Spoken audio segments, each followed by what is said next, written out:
But it wouldn't be proper and it wouldn't be possible to talk about putting without discussing yips. The yips are those nervous little twitches in the wrist that cause players, usually of some experience, to miss seemingly short and impossible to miss putts. What's really happened is a combination of poor technique and then a poor memory reservoir, too many bad putts missed under too many important circumstances, and the golfer literally becomes paralyzed with fear. Well, the root cause, too much wrist action. And it's usually the left wrist that's been overtaken by the right wrist's urge to hit the putt, or vice versa, the left wrist doing too much work. Either way, the wrists are causing the problem.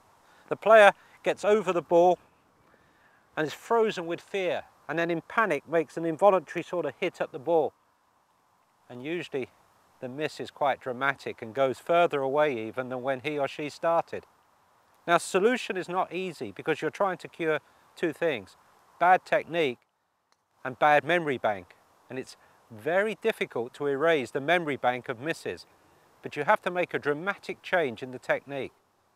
Now, I've seen Bernhard Langer use many different techniques to overcome his problems with the yips.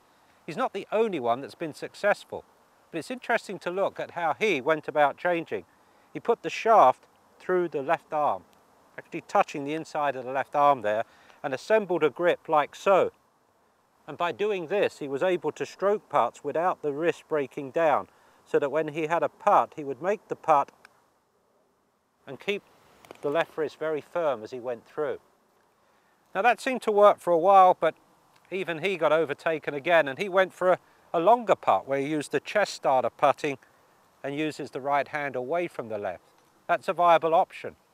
So is using a different style of grip, using a saw or claw. These techniques promote a movement of the shoulder, where the shoulders are doing the work, the arms are doing the work, but not the wrist. Now, it's your choice on how to beat these yips. Usually it's best done with the help of a PGA professional who will look at your own causes and say to you the solution that he would recommend. But ultimately you're on your own. You have to go out there and make technical changes, but you also have to learn a whole new way of thinking. And by doing so, you can beat that dreaded disease called yips.